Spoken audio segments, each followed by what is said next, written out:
So you know that I love to bring back guests who I have befriended and just fallen in love with because of their information and their brain and their knowledge on things. So back with me again is Karen Martel. We had such a great time doing this. She really dove deep into my Dutch panel. So as you know, I did a podcast a few weeks ago where I compared my blood labs and my Dutch test. And I kind of had some questions on the Dutch of its validity and accuracy. And I presented those arguments in that podcast. Now you're going to get the other side of the Dutch, which is the beneficial side and what my Dutch test showed me. And we're still going to talk about the blood. Karen did a little bonus at the end going through a ZRT dried urine panel as well from one of her clients. So this is going to be a game changer for you. And you can probably hear the excitement in my voice. The latest introduction, the latest member of the family to the Fixxr line is Metabolism Fixxr. And this, oh my God, I formulated this just for all my people out there that need to lose weight, that need help in the weight loss department, that can't lose weight no matter what they do, that feel like they have a slow metabolism, and that might be thinking of trying all those peptides out there, you know, the Beverly Hills soccer mom drug of choice for weight loss peptides. Or even if you're on them already and you're like, man, these are really expensive and I'm still not losing weight, add in Metabolism Fixxr. Here's what I did. I took the power of T2, which increases your basal metabolic rate while you are sitting there watching Netflix. You're burning fat while you're watching Netflix. I combined it with a very unique patented ingredient called Suppressa. Suppressa has multiple clinical trials backing its efficacy in reducing your appetite, decreasing snacking, and providing way more control over your food intake. It is amazing. We also see improved emotional well-being, just decreased food cravings all around, reduced hunger, and weight management. Add on top of that, we have green tea extract, we have purple forest purple tea extract, both of which affect the metabolism in a very positive way without the jitters of normal fat burning supplements out there from the 1980s and 90s, right? The ones that made you feel like you're having a heart attack. You will not have that in any of my supplements, Thyroid Fixxr or Metabolism Fixxr. But Metabolism Fixxr, ooh, yeah, we kicked it up a notch. It is in powder form, so you can drink it through your day. It's going to flavor your water. We got orange crush and refreshing citrus. I love them both. It is going to keep you under control all day long. So you throw a couple scoops in your water bottle in the morning, throw a scoop or two in your water bottle throughout the day. You will have fat burning and appetite control the entire day for what? An eighth of a price of the peptides? Oh my God, you can't go wrong. So grab some Metabolism Fixxr today. Please let me know how you do on it. I am super excited for you. Super excited. So you're going to get to see the differences with that. And this is just going to be fun. Just take it in, see how it applies to you. Maybe you need a Dutch. Maybe you don't. You know what? We'll figure that out. But just get the information in and learn from it. That's what it's all about. All right, guys, we are back. And I'm bringing back one of my favorite people to have on this podcast and my friend, Karen Martel. She's a kick-ass podcast host too. So you got to go over and listen to her, The Other Side of Weight Loss. That's where I started listening to podcasts. I started with Karen's and then just expanded from there. I know. I don't know if I ever told you flattered. That or not. Absolutely. So you give such great info and you are a much better interpreter of the Dutch test than I am. I did a podcast a few weeks ago where I didn't slam the Dutch, but I just questioned a couple markers because I was comparing it with my blood work that I had done and what the Dutch test showed. And you've helped me understand the Dutch so much that we decided to kind of do a counter podcast to that one of what can you get out of the Dutch test and other type of more in-depth hormone testing and what are the benefits of it. So Karen, thanks for coming on and going through this with me. I know. I feel like we should call this like coffee with Karen almost, because it's 8 a.m. for all the listeners to hear. This is not a.m. for Amie. It's 8 a.m. for Karen. Right. That's pretty early for me if you saw what my hair looked like 30 minutes ago. So I've got my coffee because I have not finished it yet. Yep. But, There you go. so we're going to be having coffee with Karen and hormones today. Coffee with Karen and hormones. I like it. Yes. So where should we start? I know you and I went over my Dutch test, and all my blood lab values, which I can bring up if you need to see those. But where should we start with all this? So I think to start, let's tell the listeners just, okay, what are we looking at? What is this urine metabolite testing? Because that's what Dutch is. It's a dried urine metabolite test. There's a couple different companies that do these. Dutch is one of the bigger ones. It's the most comprehensive test that you can do on your hormones. It gives you the most information. And so we're going to go through Amie's results, and I'm going to compare them to her blood labs. And I'm going to kind of tell you basically, why would you want to do this? What is this test telling you? Why can't I just go out and get some blood work? It's a heck of a lot cheaper. And then also comparing it to, what does this tell us about your thyroid? Because there's not a single, what looks to be a thyroid marker on the test, but it can tell you a lot about your thyroid functioning. Okay. So we're going to go through that. And then I'm going to show you guys also other options that you can have as far as testing goes when it comes to your hormones. And I'll explain the difference between the serum, urine, and saliva testing, because most people get very confused about it. So that's what we're doing today. So let's start with your Dutch test. All right, let's do it. So those of you that are listening and not watching, which is majority of people, at least on my podcast, I'm sure Amie's the same. I will try my very best to explain what I'm looking at, but really if you want the full picture, which you should get the full picture, please watch the video. It'll be up on Amie's channel. You have a YouTube channel, right? Yep. Yeah, YouTube. I've got one too, so everybody can watch it there. I'll also air this on my Facebook page. Amie can as well. Yep. So the dried urine test, you're peeing on these strips over a 24-hour period. And what it's measuring is your hormone metabolites. Mm-hmm. And the hormone metabolites can tell us how you're breaking your hormones down and processing them. But it also tells you, it's a reflection of your levels, of your free hormone levels. So when we produce these hormones out of the ovaries, out of the adrenals, many places that hormones come from, they are bound to sex hormone binding globulin, that at least your estrogen, testosterone, and a little bit of DHEA. And then there's other protein carriers. There's one for cortisol, there's ones for thyroid binding globulin.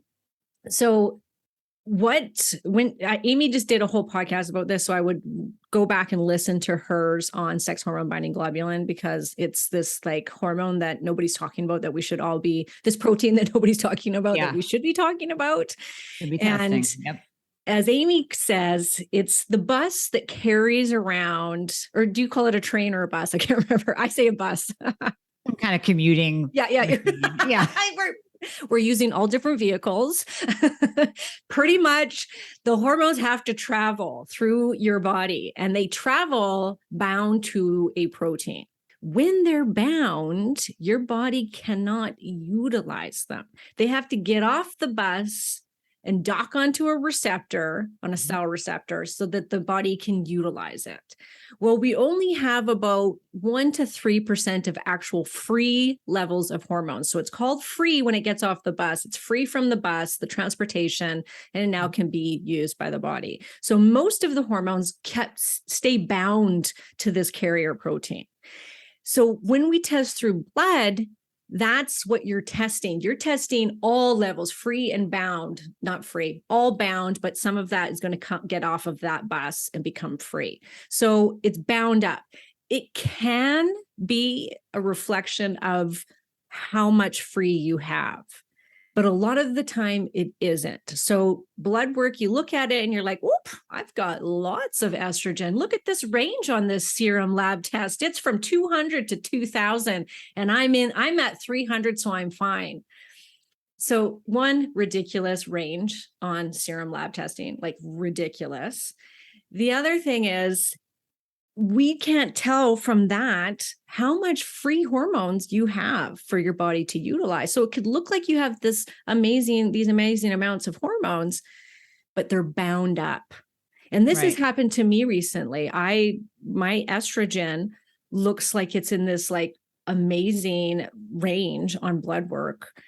And because I'm on thyroid medication, my SHBG, that's sex hormone binding globulin, my protein, my bus was elevated, still within range, but we want it between 60 and 80 in functional ranges. Mine was at 120. Amy's is at 160. Right. This is relevant for later. So our hormones, our estrogen and testosterone are super bound up. But do you think that my doctor told me that? Do you think even my hormone practitioner did not catch this?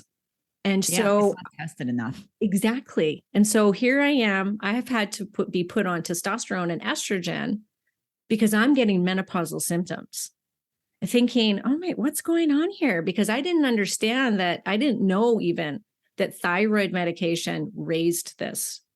So now that like nobody tells you that, you can't find this information. I happened to hear a doctor talking about it. And then I heard you talking about it too. And it was like, hello, why are not more people talking about this? Well, and the crazy thing is, even though that is one of the causes, it's not like I'm going to lower my thyroid medication just to get the SHBG down, because then I'll feel like ass. I'll be 10 pounds heavier by the end of the week. So it's kind of like this balancing act of, if your SHBG is high, your thyroid medication and the testosterone that you take could be raising it, but maybe look at the other factors too, because you certainly don't want to drop those two vital hormones out of your life.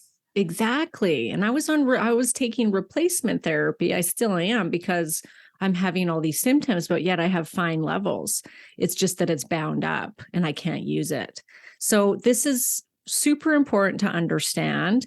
We want to see what's available to the body, and we want to see how our body is breaking it down. So before you go slap on all these hormones, you do want to see, how is my body breaking this down? Like, you could get acne, you could, have an increased risk of breast cancer. And we're going to get into that today. So this is the first page. So we're looking at Amy's estradiol levels. And when you look at on a Dutch test, there's 2 stars. We want you to be in between the 2 stars or a little bit above with the estradiol. So Amy's coming in just under halfway. This little purple marker is menopausal ranges. So if you're not on HRT, you're going to likely be down in that purple if you're menopausal.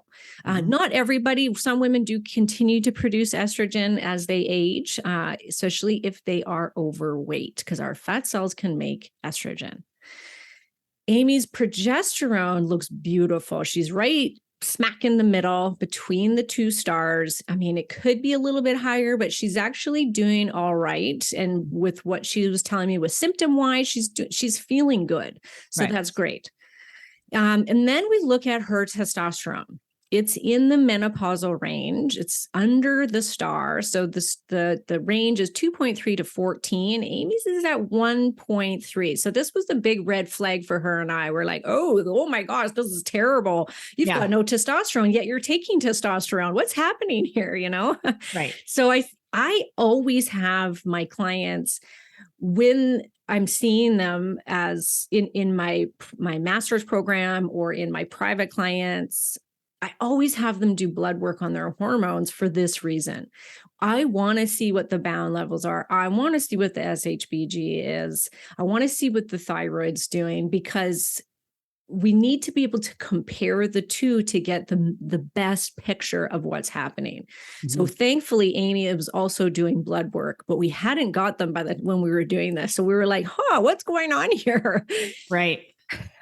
And of course, what happened was you asked your doctor for a hormone test. And since you're a woman, they think that you only have estrogen.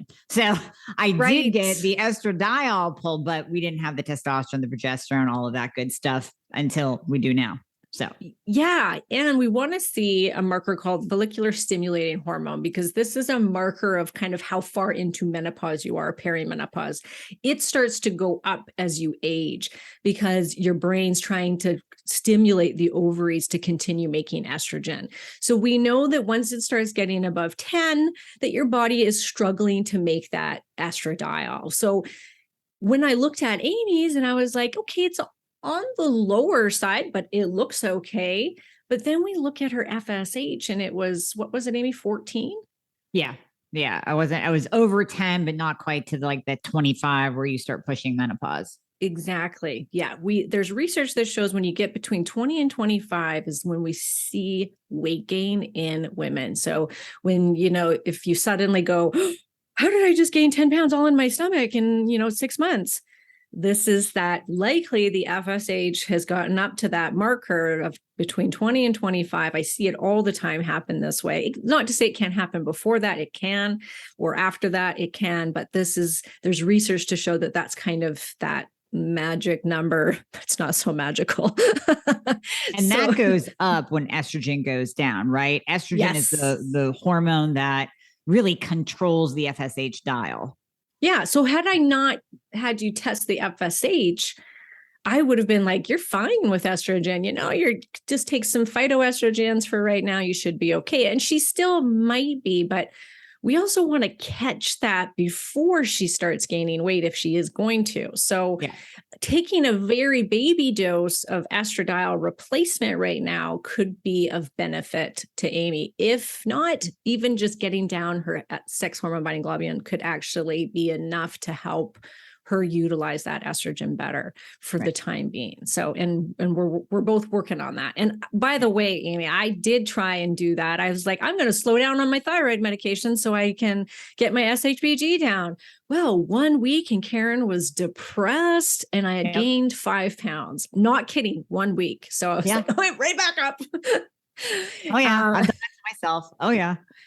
Thankfully, Dr. Amie, thankfully, has created a SHBG lowering supplement, and you cannot find this in too many places on the market. So I've got my shipment just came in, which I'm super excited to get started on, and we can talk about that later. Okay, so now we get to Amy's saliva profile. So she took the Dutch test that includes not just urine, but also a cortisol saliva test. Now, this is called the Dutch Plus. There's one that's Dutch Complete. It's less money, and it's going to still test your cortisol pattern, but it's going to test it through urine.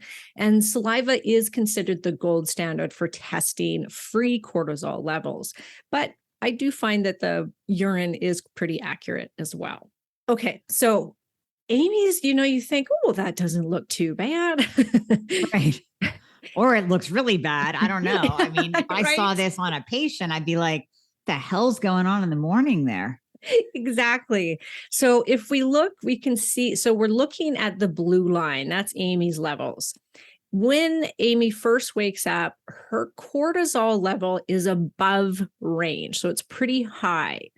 This is a really important marker. This is, when you wake up, cortisol then slowly starts picking up. And within a half an hour, what we want to see is that her cortisol doubles within a half an hour. Amie is waking up with it already doubled. So this tells us that her HPA axis is struggling. So she's a little stressed out, which of course she is. If she's anything like me, I don't even want to see my cortisol levels. True. Yes, we need to practice what we preach, everybody. True.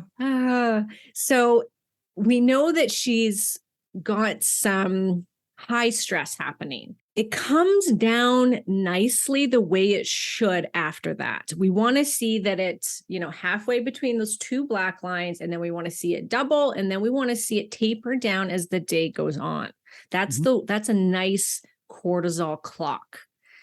If we look over here, the first dial that we're looking at is a collection of all of those together. So it tests 5 markers of cortisol. This dial is taking all 5 of those and putting them together to say, this is how much cortisol, free cortisol you're producing.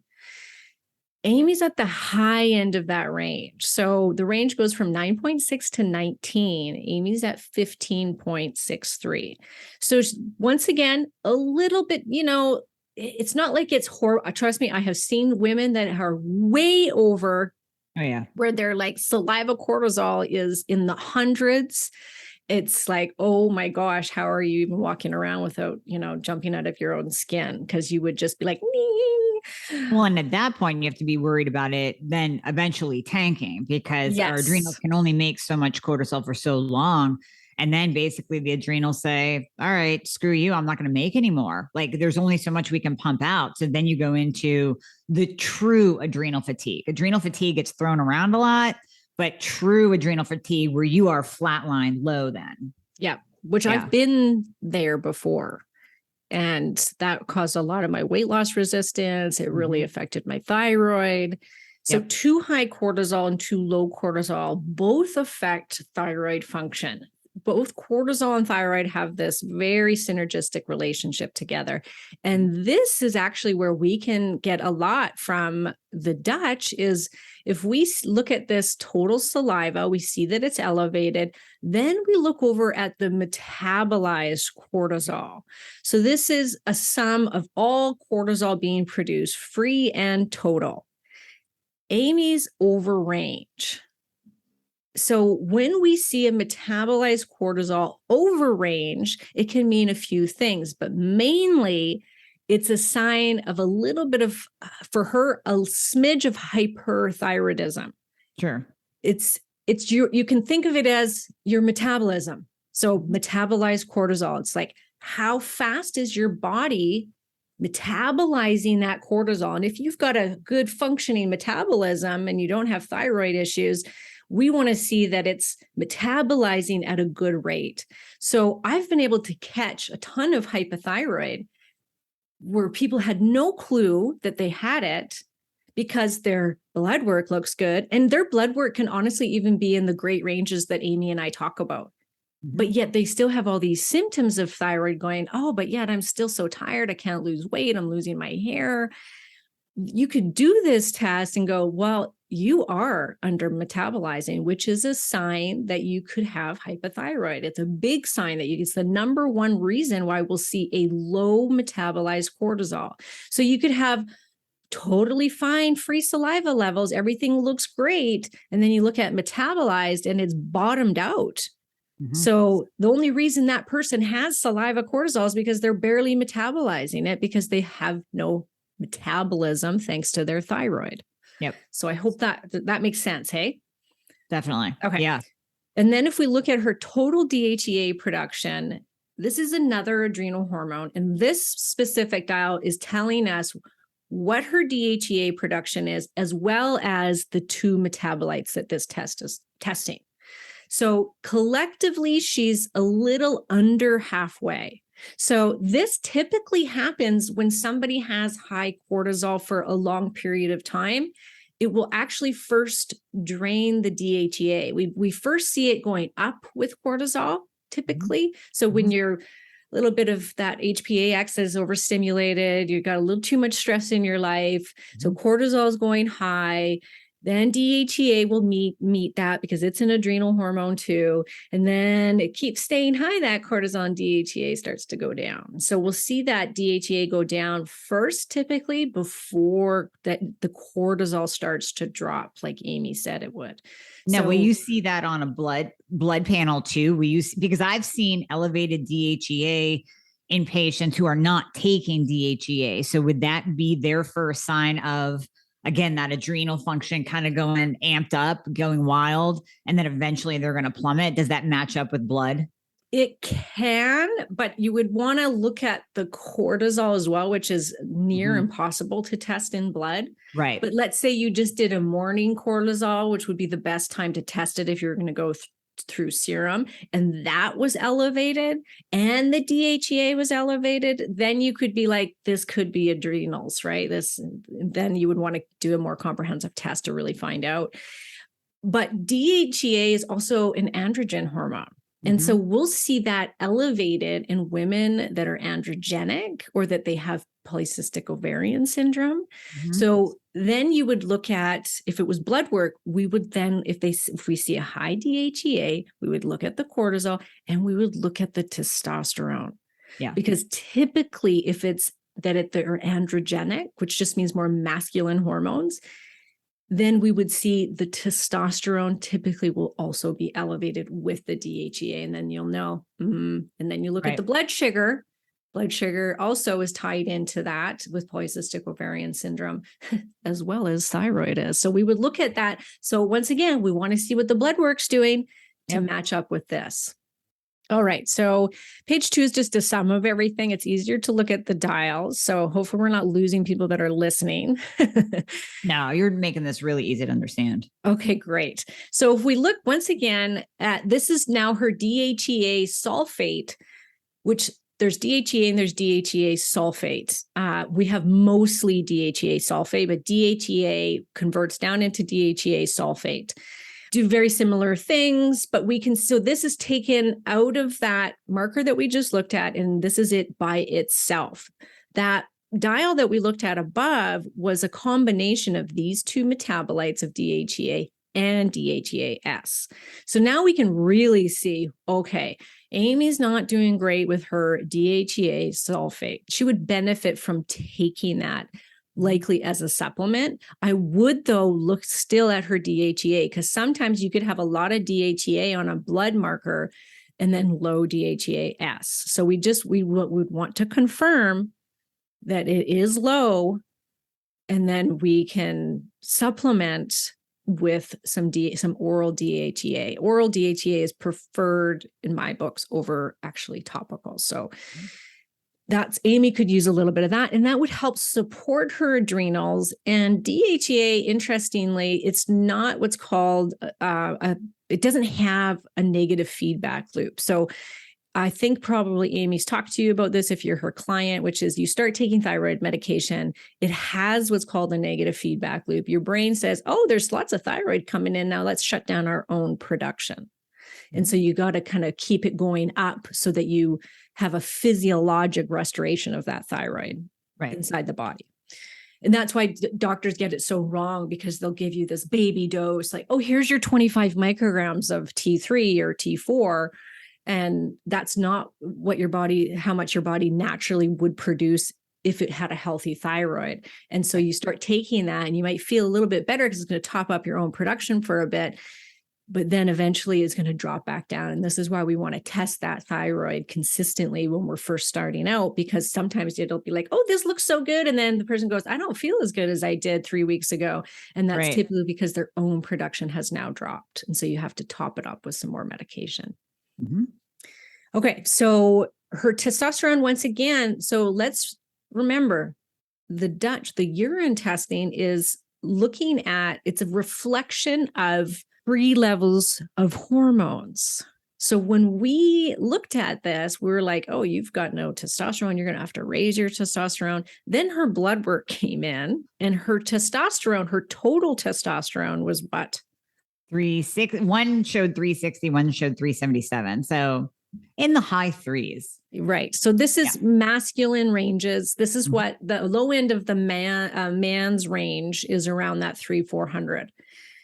The top end of a woman's total testosterone range is usually 50 or 60, depends on the lab you're using.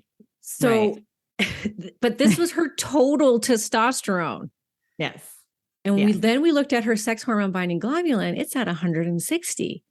So we know that even though Amie's got all this testosterone in her body, and she should be growing a beard at this point. Right. And I have a theory I'll release once we get through all this. But and your theory was spot on. Is high. My DHT was high too. So I know you'll get to that. Yeah. Yes. And so we know that Amie's got plenty of testosterone, but it's being bound up by sex hormone binding globulin. And that's being reflected in this test. It's showing that she does not have a lot of available testosterone. Now, testosterone is the only blood marker besides thyroid that we can test free levels of in blood. And Amie's free levels, even in blood, were low. I think they were 20. Yep, 20. Mm-hmm. Yeah. So a little too low in the functional ranges for testosterone for a woman that's 48, which that's how old Amie is. So that for women that are older, we do they tend to feel better when it's in a little bit higher than that. Mm-hmm. Anywhere from 30, 40, 50. I've even had many women that go up to 100. Oh, yeah.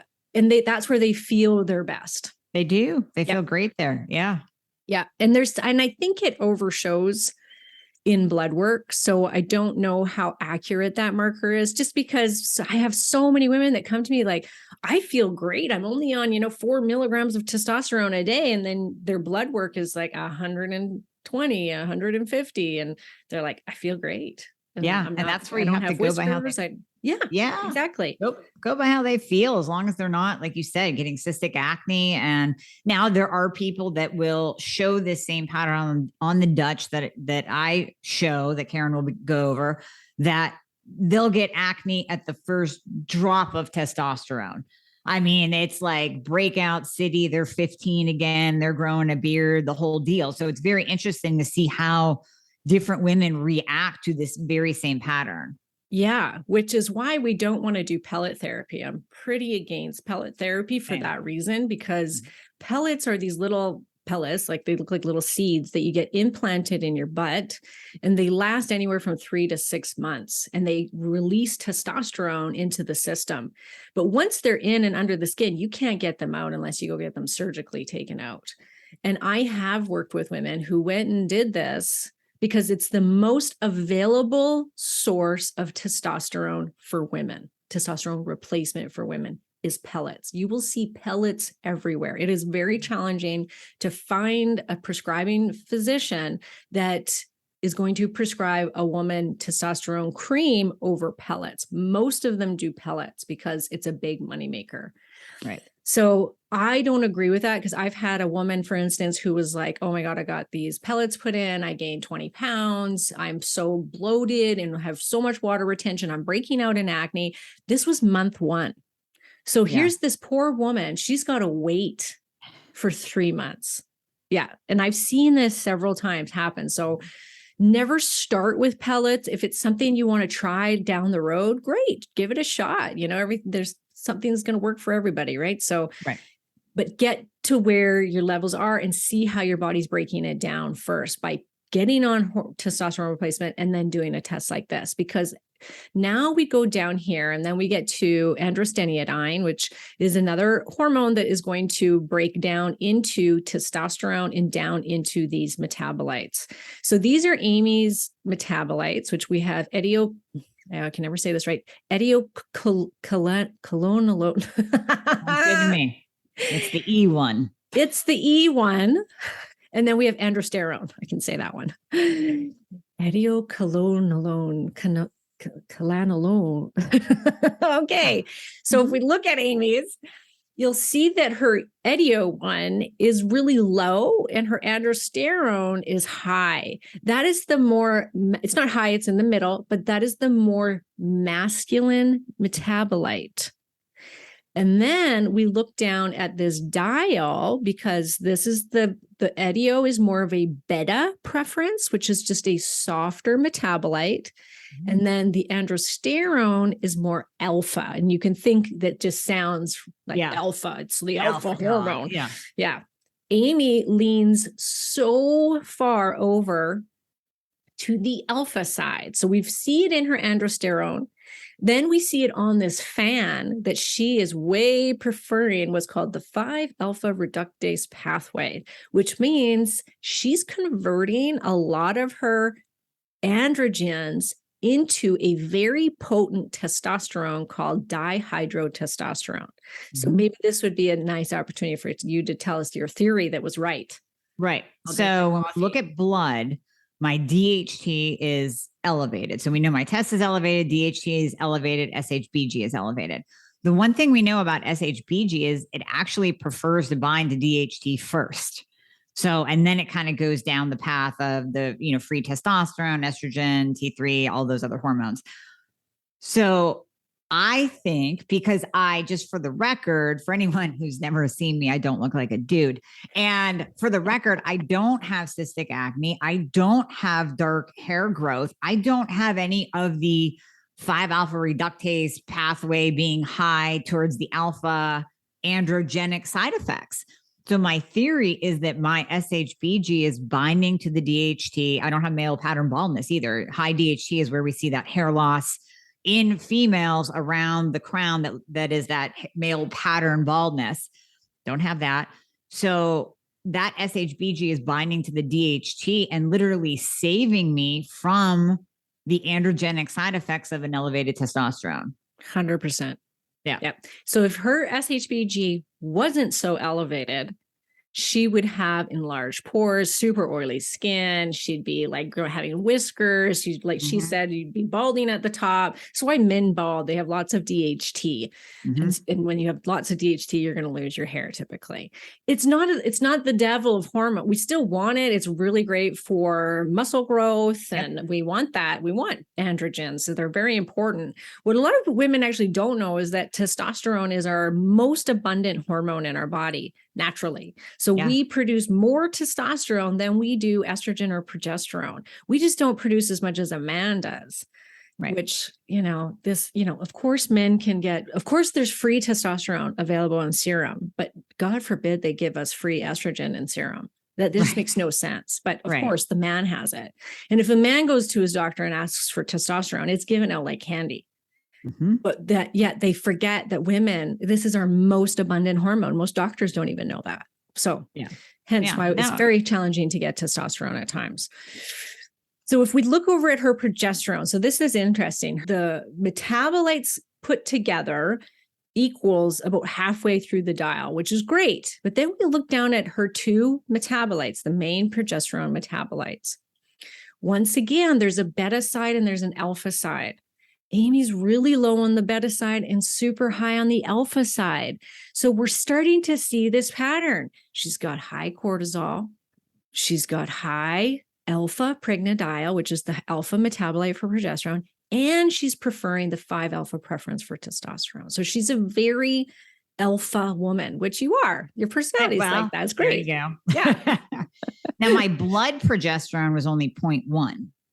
Yes. Yeah. So and she was on some progesterone replacement, correct? Yeah. 100 milligrams of the micronized at night, oral. I take it 3 weeks out of the month instead of 2.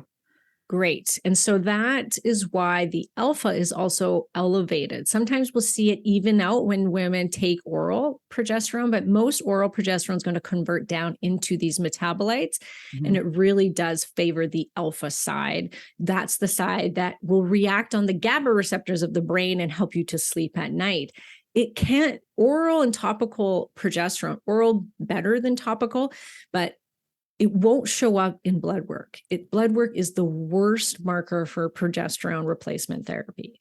So doctors will look at it and be like, well, you're not getting your progesterone when you're using 100 milligrams or 50 milligrams of topical progesterone or oral progesterone. And it won't show. So the doctor doesn't think you're getting it. So 100 milligrams of oral progesterone only converts down to 20 milligrams of actual progesterone. The rest go into metabolites, which you see on her Dutch test. So this is not a bad thing. Some women are sensitive to that alpha pregnadiol. Amie's not. She does really well with it. A lot of women, they like it to be elevated because that's what helps them to sleep, and it's very anti-anxiety. So that's a great marker. The occasional woman will take oral and get super depressed. I'm one of them, super depressed and weepy and feel so sleepy. And that's because they have a sensitivity in those GABA receptors. And so they're not a good candidate for oral progesterone. I cannot take it personally. Okay. Now you had mentioned possibly me changing to topical progesterone because of it pushing down the alpha. Yeah. Yeah. A combination. So that you get a little more of that beta happening. So that could be good for you. Like if you're good on the 100, you could top it up with like 20 milligrams of progesterone cream. Yep. And use it in that second half of your cycle if you're still a cycling woman, which you are. Yep. Okay, so now we get to the fun estrogen. This is where I feel like, I mean, for sure the androgens, this is awesome to see because it really explains what's happening when you're breaking down the androgens and if you're a good candidate for testosterone replacement. And it doesn't mean if you happen to break out when you start testosterone, it doesn't, or DHEA, it doesn't mean you can't take it. There's some great supplements that help you move the dial over to the better preference. So I told Amie that's what she should be taking. She needs to take saw palmetto, nettles, zinc. These are all things that are going to push down that better preference. So as she's taking her SHBG Fixxr, she can take this as well. So now we're lowering that SHBG as we're forcing her down that other pathway with supplements. And I do take, just for the record, I take SHBG Fixxr, even though I don't want to lower it too much so that it starts releasing the DHT. I still take it because you get those benefits of the Tonkat, you get the other benefits of the boron. I just don't take it every day. I just throw it in maybe every other day. And then I stack hormone Fixxr with my injectable testosterone because of exactly what you're saying. It has saw palmetto and zinc in it. So I'm still getting that little bit of testosterone help, the growth hormone help, but I'm getting the blocking of the, just like you said with the saw palmetto, the blocking of that, pushing down the 5-alpha reductase pathway. So I think that's why I'm okay. Like I'm doing the right things without even knowing I was doing the right things until now. Yeah, absolutely are. And that product is perfect. I looked at the ingredients. It's great for that. This is something that you'll find as well, ladies, in certain hair growth serums, is they'll have saw palmetto in the serum. So when you put it on your scalp, it can release. It'll block the DHTA from constricting the hair follicles. Okay, so now we get to her estrogen. So like I said, this is a really important marker of Dutch that can't be repeated in blood at all. So first we have her 3 estrogens, estrone, estradiol, and estriol. Her estrone and estradiol, once again, they look okay, but they're on the lower side. And we know thanks to her FSH that she is getting a little too low. We want to bump this estradiol up a little bit because she'll probably feel better. And estrogen counteracts that androgenic testosterone. So it softens us. It's our female hormone. So it's going to come in and it's going to counterbalance all those androgens for her. Her estriol, which is the weakest form of our estrogen, and we produce most of it when we're pregnant. So we don't want to have this super high, but this can be a reflection, actually, of vagina health. And Amie's got great vagina health. She's not suffering from this at all because she still has some estradiol, but estriol is like 1,000 times more present in the vagina tissue than anywhere else in the system. So some women, when they lose the estriol, will develop dry vagina, or their vagina can start to atrophy. And so putting some estriol cream right up inside the vagina can be life-saving for some women in menopause and perimenopause that are having that symptom. Mm-hmm. But in general, we want to leave the estradiol to convert down into estriol if she's not having any problems with it. So her topping up her estradiol will naturally raise that estriol a little bit. So these 3, besides the estriol, these 2 look okay. We need a little bump up in them. And it's really, once again, I would be asking the client, how do you feel? Are you getting hot flashes? Some women, they get halfway on that dial and they're already experiencing symptoms of low estrogen. So we really want to listen to you, the client, and say, okay, well, how are you feeling? Genetic wise, you can be more prone to being estrogenic or more prone to being androgenic. We know that Amie's more androgenic. I am way more estrogenic. So if you looked at my estrogen levels, I'm very estrogenic. I've got the hips. I have a very hard time losing weight. That's why you have good skin. That's why you're all comfy. I got great skin. I got great breasts, which is thanks to my estrogen. I got the hips. I got the butt. So, people and it's not a bad thing, now, Karen. People pay for that. That's true. That's true. And I should boobs and butt. They're shelling out thousands. You got it naturally. Yes. My sister is so funny because if you put my sister and I together, she's super androgenic, always has been. And she's this wiry, tiny, like never has gained weight on her body. She always looks super muscular, even though she doesn't lift weights. And I'm like, you are so lucky that you were like this. But she's got no breasts, no hips, no butt. So yeah, we'll I'll take what I got. Right. That's all right. Okay. So once we produce our estrogen, now we have to get rid of it. So now we look at these 3 dials that come underneath. These are the first phase. So phase 1 detox of estrogen. We've got the 2-OH, which is hydroxylation, and then we've got a 4-hydroxylation, and we have a 16-hydroxylation. So let's first look at the 16. The 16 breaks down a lot of the estriol. So Amie's is low because she doesn't have a lot to break down. They used to believe this had some danger to it, that they didn't want to see it too high because they thought it may increase the risk of breast cancer. New research is showing that it might not, that it could be a safer pathway than we thought. It is proliferative. So when you think like that, it's like, oh, but that makes things multiply. Breast cancer, not good. But it's great for bone health. So we don't want to see 16-OH too low because that could impair our bone health. We want to be able to create new osteoblasts in the bones. We want it to be proliferative in the bone. So hers is a bit low, but like I said, it's mostly going to be because that she doesn't have a ton of estriol happening. We look then down at the 4-hydroxylation. So this is the most toxic pathway that you can push your estrogen down. Now we're just looking at how she's breaking down estrone. They do show you E2 as well, which is estradiol, but we won't go there today. So she is pushing, her highest marker is the 4-hydroxylation. So it does go along with Amie's whole profile. She's just she strongly heads down these more stronger pathways in her system. Mm-hmm. It's likely genetic. I don't know. Have you done genetic testing, Amie?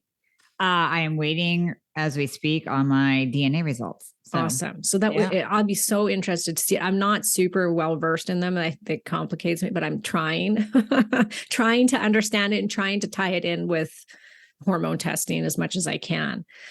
So hers is at the high end of range. We know that 4-OH, there is research that shows that women that have breast cancer typically have an elevated 4-hydroxylation. So it can create DNA damage.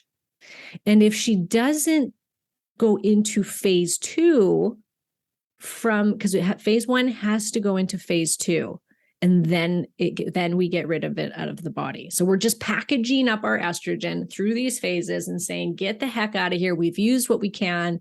Now get out. Because if it doesn't get out, you start to recirculate. Mm-hmm. So if Amie doesn't methylate it out, which we'll get to what that is in phase 2, it can then go on to become a quinone, which is very reactive and can cause DNA damage. Then we have the 2-OH. This is the pathway we want to favor the most. It's the safest pathway to break our estrogen down. And Amie's got fantastic levels of 2-OH. So that does counterbalance that 4-OH. We can see here in her little pie chart how she's breaking things down. And she's got great levels because of that 2-OH. Her pie chart looks really good because we want to see that it's mostly green and hers is. So we want to support Amie's 4-OH pathway. So a lot of practitioners and a lot of people use diindole methane or calcium D-glucarate. These two are absolutely fabulous for detoxing estrogen, like amazing. It's the top supplements for detoxing estrogen. If you have estrogen dominant, like true estrogen dominance, you've got too much, it's going to help to get that down. Mm-hmm.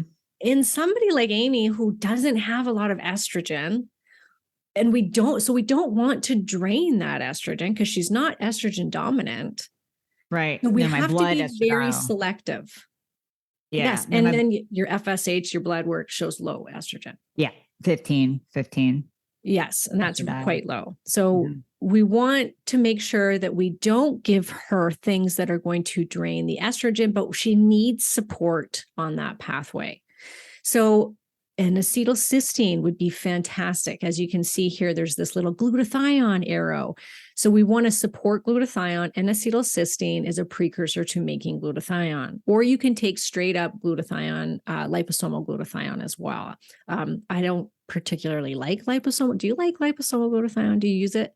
The only one I use would be Designs for Health because they actually get it from Quicksilver Scientific. I totally trust Dr. Chris Shade in reducing that glutathione to that nanoparticle that can be absorbed. But if you get it anywhere else, it's not small enough to get absorbed. So you might as well use NAC. Yes. Yeah. I feel like it's tolerated better. Yeah. The NAC. I love it. I love it. So glutathione is so detoxifying. People can get kind of like that detox, icky feeling. I don't feel good when I use it. So NAC is great. This picture is so great for us to see because if Amie jumped on estradiol right now, she has a very small chance that it would make her gain weight because she's elevated in that 4-hydroxylation.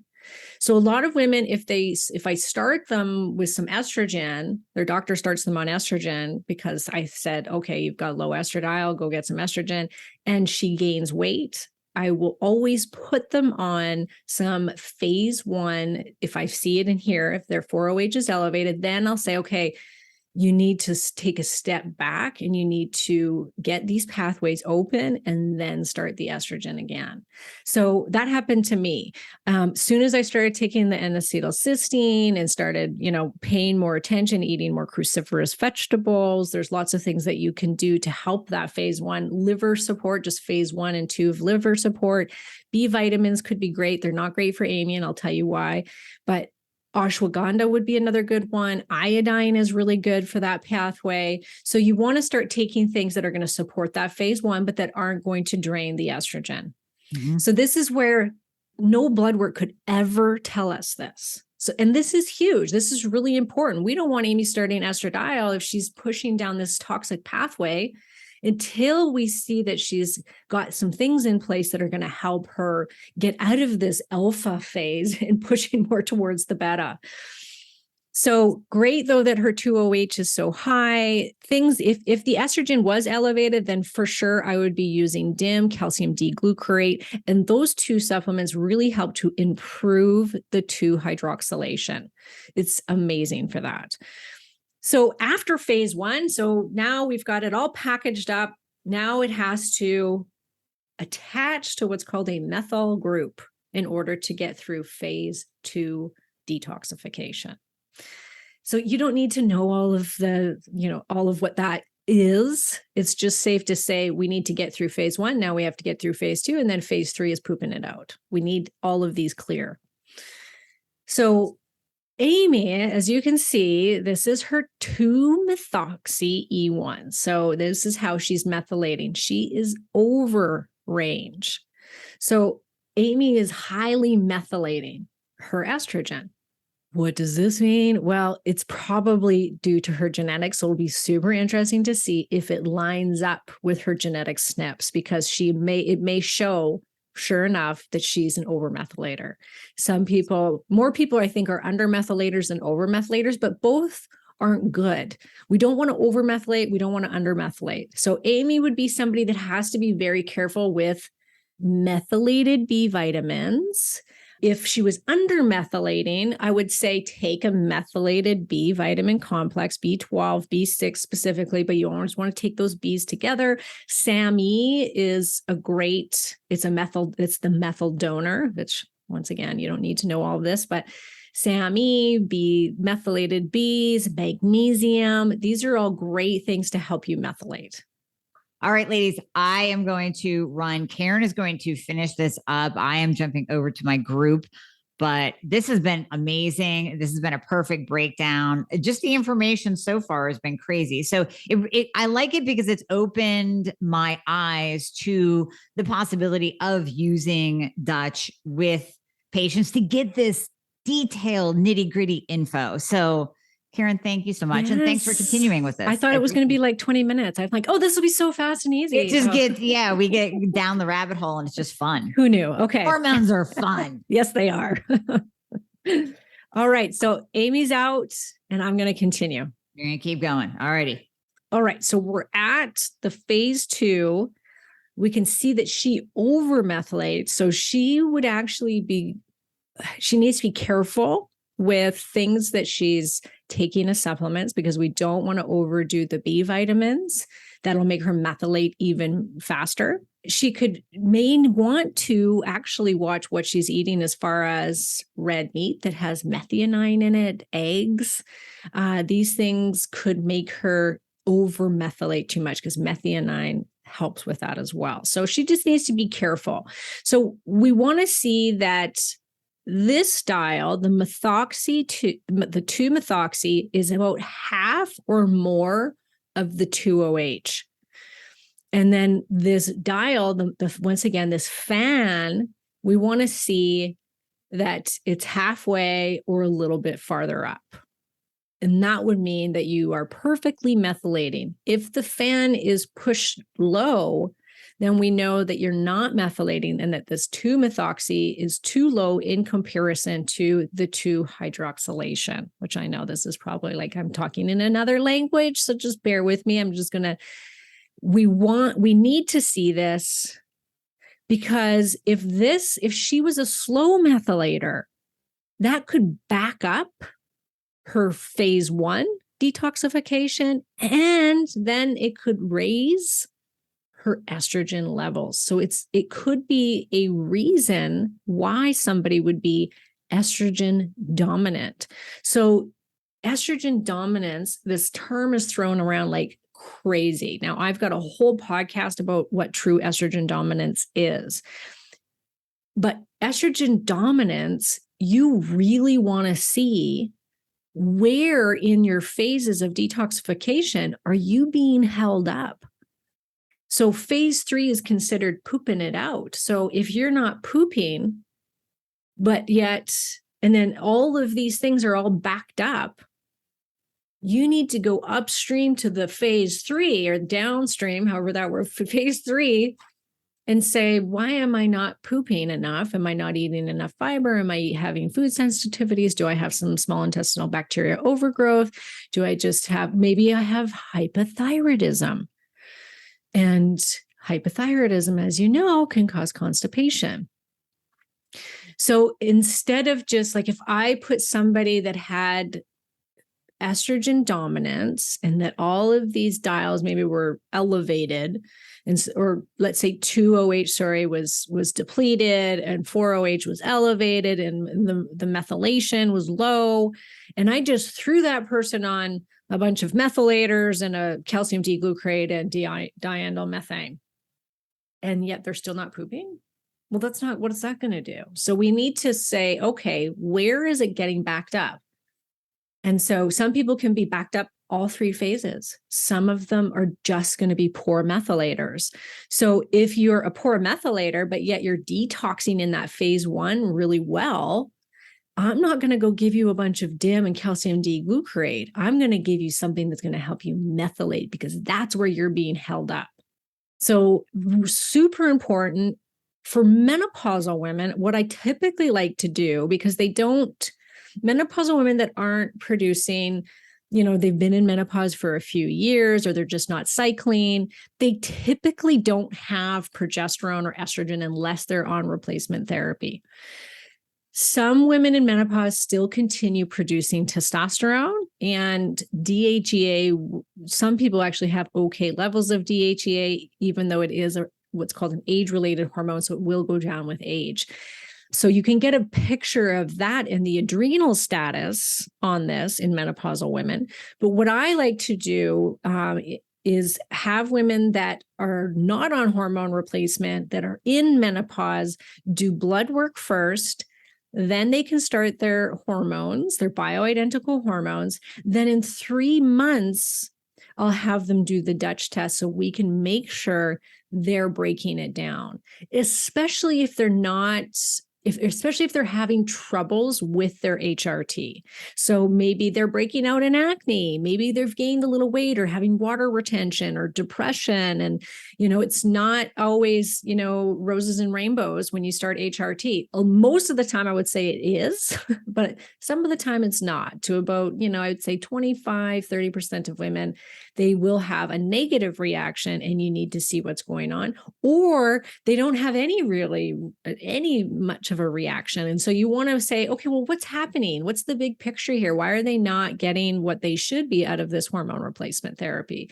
And then we also want to make sure that, because they could feel amazing, like Amie feels amazing, but yet her 4-hydroxylation is a little too elevated.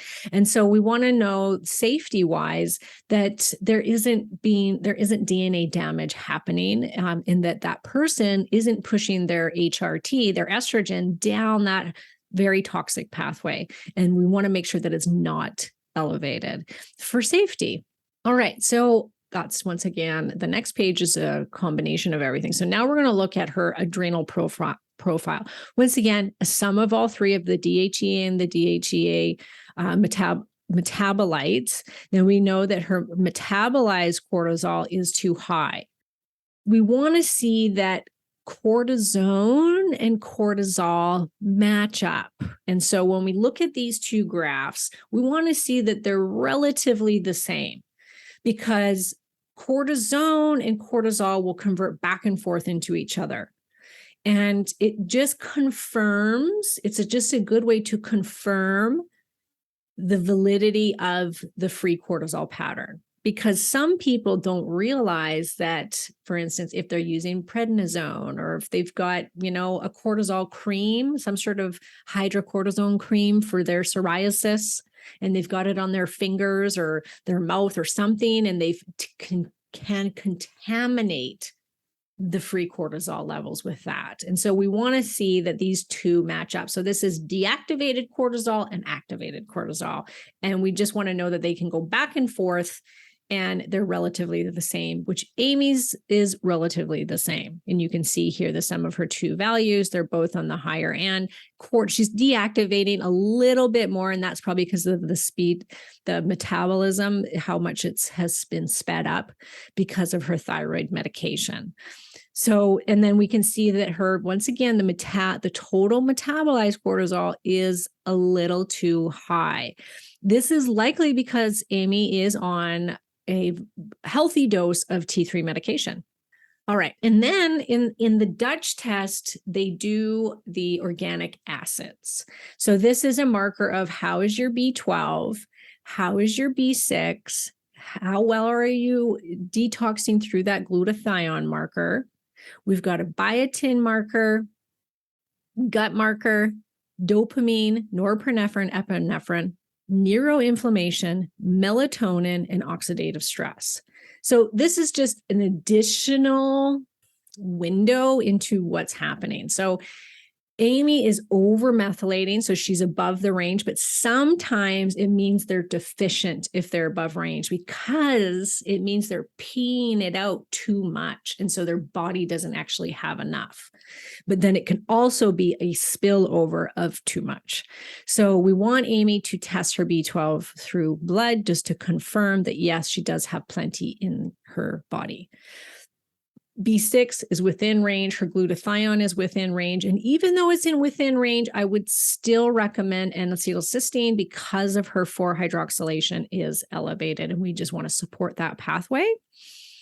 Biotin is high end of range. So my guess is she may be a little bit deficient in biotin. I do believe she's got it in her hair Fixxr product. So she'd be good to take that, because biotin is very important for the health of our hair. Her gut is doing well, which I would imagine because she's a healthy woman. And not to say, sorry, you can be healthy, very healthy with a really poor gut. So dopamine is within range. Norepinephrine is low end of range, but it's okay. Neuroinflammation, she's got within range. Melatonin, interestingly, is low end of range. So melatonin is very important, not just for sleep, but it's very important antioxidant. So that could really help with that 4-OH pathway because that can create oxidative stress. And so because melatonin is this great antioxidant, we would want her to supplement with some melatonin right now because she is on the low side, so she could use it. So small amount, like 3 milligrams at nighttime would be fantastic for her. It also resveratrol. I didn't talk about that. Resveratrol can be really great for an elevated 4-hydroxylation pathway. And then her oxidative stress, was just as a measure of what's happening all over the body, is actually within range, which is positive. I would have been a little bit worried that hers might be elevated because she's pushing down that alpha side so hard. Okay, so from here, we're going to look at a different urine hormone metabolite test. And I wanted to show everybody this because this one is from a different lab. It's by ZRT, which is also one of the top hormone labs in America. So the two top ones are Dutch and ZRT, and I think Genova, if they're still doing it. There's a couple other ones that are doing them, but these are the two I would say most popular. So this one looks a little different. It doesn't have the nice dials and pictures, which is unfortunate. I do like the dials that Dutch has. This ZRT, so I'll share my screen here for those that are watching. As you can see, it's all in a line. Many of the same markers. It has more markers than the Dutch does, but it doesn't have the organic acids tests. So if you want to see those organic acids, the B6, B12, glutathione, the gut marker, the oxidative stress marker, then you would be best to get the Dutch test. If you don't care about those, or that's fine, and you want to save some money because this test, it's got more metabolites, so it's going to tell you even more about your hormones. It's $100 less than Dutch. So I've been using, I was solely using the Dutch for urine. Now I've started using my ZRT because it saves my clients money. And who doesn't want to save money? Like, hello. So this one, you can see it still has all the same metabolites plus some, and it's a great test. This also has bisphenol A, which is a really great marker to see. This is, what comes from plastic. It's a xenoestrogen. So we can see if the person is getting a buildup of bisphenol A, which I really like to see that. Let's see what else is different. The other difference, so we've got some extra markers. The difference is they do a 4-point melatonin. So this sample report shows that this person's very low in melatonin, probably isn't sleeping right, and they're very low in cortisol as well. So this next one is a very standard, simple saliva test. This is going to tell you just what are your free levels of hormones, which is awesome.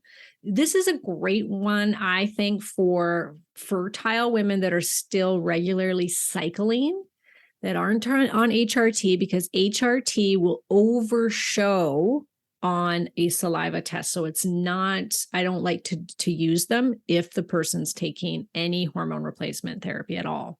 It can be less expensive, which would be another reason why somebody may choose this over the more comprehensive metabolite test. This is the one that I did for years, and it was great. It does give you a lot of information.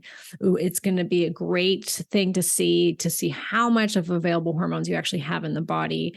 And you're going to get estrogen, progesterone. You're going to get that ratio between estrogen and progesterone. You're going to get testosterone, DHEA, and a 4-point cortisol marker, which is, once again, that gold standard of way of testing cortisol.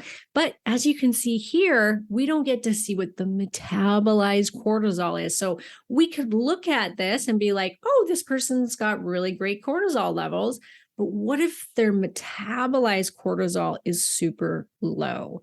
And that's indicating that there could be some hypothyroidism, and that we want to possibly speed that up and not go drain out their cortisol. Like maybe that, what if the saliva showed elevated cortisol, but a slow metabolized cortisol? That's a problem, because then you're going to go stick somebody on something to drain their cortisol, when really the only reason why their cortisol is high is because they're not metabolizing it out. So they could still have adrenal issues, even though like low adrenal function and overall like a low production of cortisol, but it's that they're not metabolizing it out fast enough. Or sorry, did I say that right? So if they have all high cortisol, but they're low metabolizers, we don't want to drain it. We just want to speed up that metabolism so to regulate those free cortisol levels properly. So it's good, but it certainly doesn't give you the whole picture. But like I said, it's still a great place to start. If, you're just, you're in your 30s, you're just wanting to see your free hormone levels. Like I said, I did this one for probably on and off for 10 years. I did saliva first. Now I strictly do urine. All right. So that, my friends, is it. I wonder if many of you have questions. If you do, just throw them into the comment section of wherever you're watching this, whether it's on Facebook or YouTube. And I always check the comments so I can reply to you if you do have questions, because I know this was probably like sitting in a science class and to learn about hormones. But most people, when they do the dietary, they wonder, should I be doing this? Why would I want to do this urine test? You can see now how much this could tell you. And I just see this as such value in my own clients. And a lot of people will say, well, why not just do blood? Like, who cares? I want to do the free blood test. And it's like, sure, go for it. You can try, you can give it a go. And a lot of people do okay with that.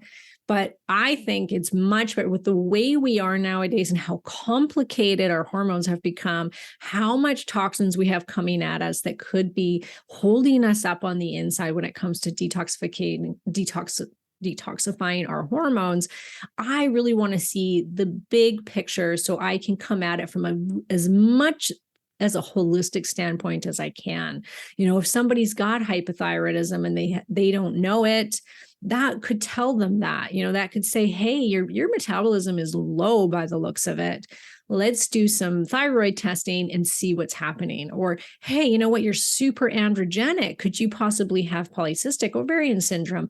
Let's do some blood work and find out if it coincides with how you're metabolizing your androgens and how high they are on that test. And then you can get them on supplements that can push down that beta pathway. So it can tell you things that a blood test cannot tell you. I think it's just an incredible test.